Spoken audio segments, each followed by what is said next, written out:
El campo de concentración de Auschwitz fue un complejo de gran extensión compuesto por 3 campos principales. Auschwitz I, que era un campo de trabajo y fue el centro administrativo de todo el complejo, Auschwitz II-Birkenau, que era el principal lugar de exterminio, y Auschwitz III-Monowitz, utilizado como campo de trabajo esclavo para la empresa IG Farben. Fue construido por el régimen de la Alemania nazi tras la invasión de Polonia de 1939, al principio de la Segunda Guerra Mundial. Situado a unos 43 kilómetros al oeste de Cracovia, fue el mayor centro de exterminio de la historia del nazismo, donde se calcula que fueron enviadas cerca de 1.300.000 personas, de las cuales murieron 1.100.000, el 90% de ellas de origen judío. Este primer campo, Auschwitz I, se empezó a construir en mayo de 1940, a partir de barracas de ladrillo del ejército polaco. El campo albergaba generalmente entre 13 y 16.000 prisioneros, cifra que llegó a 20.000 en 1942. En su puerta se puede leer el lema en alemán Arbeit macht frei, que significa el trabajo libera. El lema fue idea del oficial de las SS Rudolf Hess, encargado del campo la mayor parte de su existencia. Con este mensaje, que nada tenía que ver con la realidad, puesto que en el campo los prisioneros trabajaban hasta la muerte o directamente eran gaseados o fusilados, recibían a los deportados las fuerzas de las SS que estaban a cargo del centro durante su periodo de funcionamiento, desde su apertura el 20 de mayo de 1940 hasta el 27 de enero de 1945, cuando fue liberado por el ejército soviético. Los deportados llegaban en trenes de animales o mercancías desde los países ocupados por los nazis, sobre todo de guetos o incluso también de otros campos.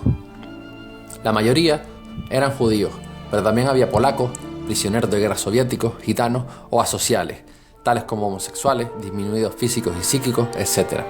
El viaje podía durar varios días, en los cuales no se les daba agua ni comida, lo que hacía que muchos prisioneros llegaran ya muertos al campo. Al llegar, eran hacinados en barracones en condiciones infrahumanas y de poca higiene, lo que hacía aún más dura la vida en el campo, ya que las enfermedades estaban a la orden del día y provocaba también innumerables bajas. Eso por no hablar de la desnutrición, las torturas o experimentos a los que eran sometidos los prisioneros. Los que eran aptos para el trabajo acababan siendo esclavos y obligados a trabajar hasta morir de cansancio o inanición. Las mujeres, niños y ancianos eran directamente llevados a Birkenau a las cámaras de gas. Entre abril del 43 y mayo del 44 se llevaron a cabo experimentos de esterilización sobre mujeres judías en el bloque 10 de Auschwitz. El objetivo era desarrollar un método sencillo que funcionara con una simple inyección para ser utilizado con la población esclava. El Dr. Joseph Mengele, más conocido como el Dr. Muerte, experimentó con gemelos en este mismo complejo. Cuando un prisionero no se recobraba rápidamente, solía ser ejecutado aplicándole una inyección letal de fenol en el corazón. El bloque 11 de Auschwitz I era la prisión dentro de la prisión. Allí se aplicaban los castigos. Algunos de ellos consistían en el encierro durante varios días en una celda demasiado pequeña para sentarse. Estas eran de 1 metro cuadrado y las cuales llegaban a ser ocupadas hasta por 5 prisioneros a la vez, que permanecían sin poder sentarse hasta que terminara el castigo. Otros eran fusilados en esta pared, ejecutados, colgados o dejados morir de hambre.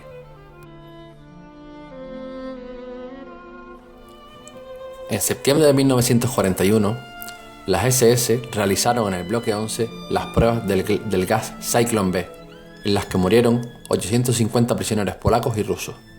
Las pruebas fueron consideradas exitosas y en consecuencia se construyeron la cámara de gas y el crematorio. Ambos se pueden ver en estas imágenes y vídeos.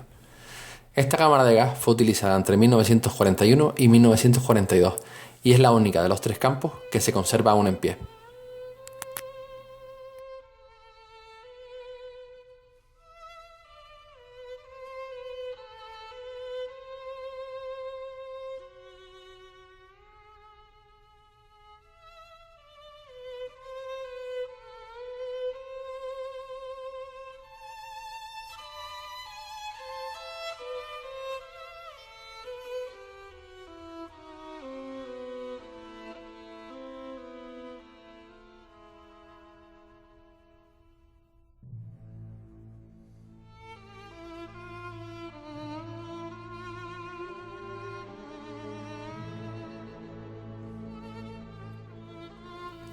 El siguiente campo era Auschwitz II, que estaba a tan solo 3 kilómetros del primero.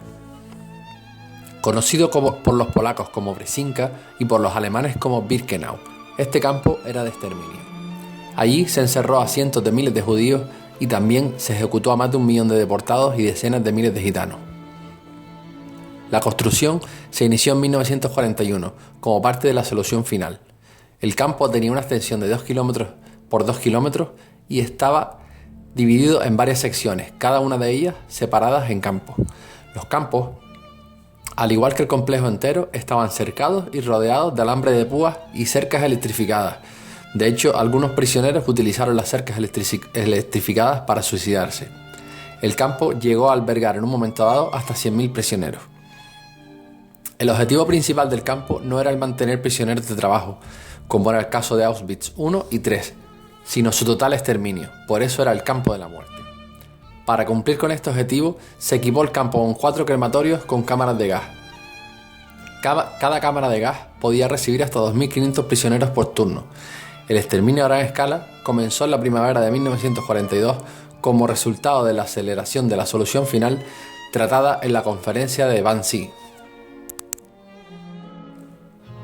Los deportados eran recluidos en barracones como estos, donde a pesar de no ser muy grandes, podían meter a más de 1.000 personas hacinadas, sin agua ni comida, durante días, semanas o meses. También se pueden ver las letrinas, sin ningún tipo de higiene ni intimidad.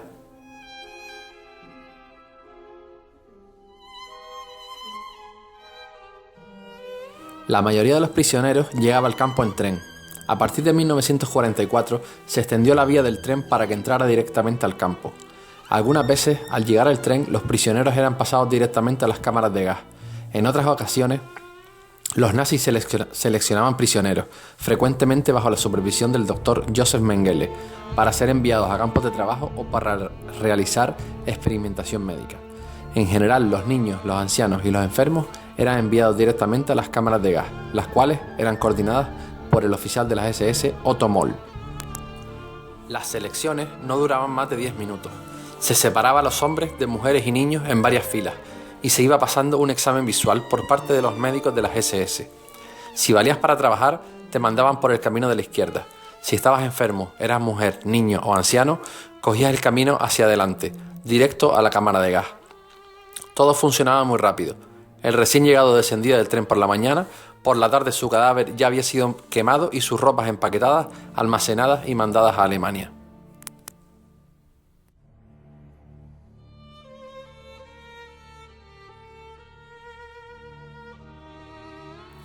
Estas eran las cámaras de gas de Birkenau, que ahora están en ruinas ya que fueron destruidas por las SS el 24 de noviembre de 1944, en un intento por esconder las actividades del campo a las tropas soviéticas que se estaban acercando.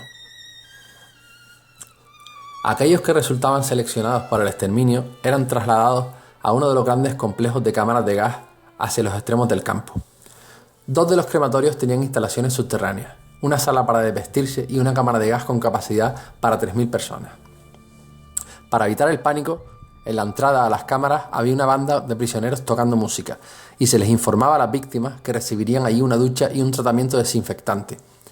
La cámara de gas incluso tenía tuberías para duchas, pero nunca fueron conectadas al servicio de agua.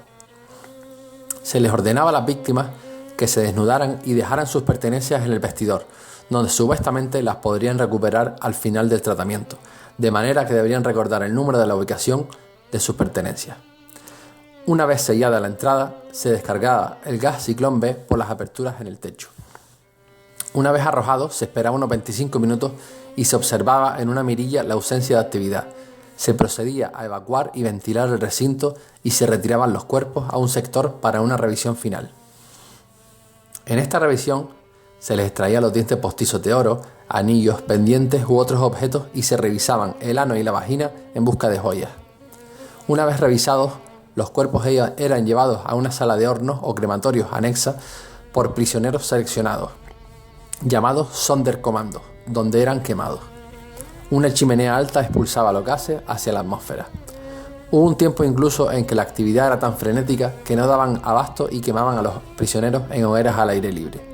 El hedor alrededor llegaba a kilómetros. En Auschwitz murieron 1.300.000 personas. De ellos, 1.100.000 eran judíos. Entre 140 y 150.000 eran polacos. 23.000 eran gitanos. 15.000 prisioneros de guerra soviéticos. Y el resto, 25.000 prisioneros de otras étnicas o grupos.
En 1947, 2 años después de la guerra, fue juzgado y ahorcado el jefe de Auschwitz, Rudolf Hess, a las puertas del campo, por crímenes contra la humanidad.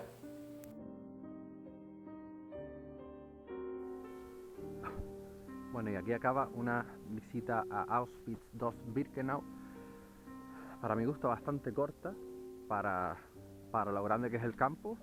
Nos ha enseñado básicamente el camino largo hasta el final, hasta las primeras cámaras de gas, pero ha faltado toda esta zona, todos los barracones, la otra zona de barracones, y bueno, pero en fin, lo que parece increíble es que este sitio tan tranquilo, tan celestial, haya sido una fábrica de muerte hace 70 años. La verdad que es inexplicable.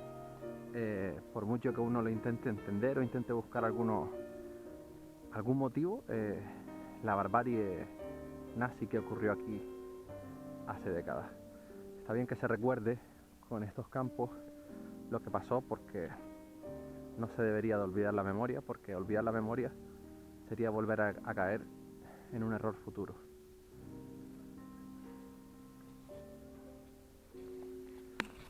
En fin, creo que ya aquí acaba todo.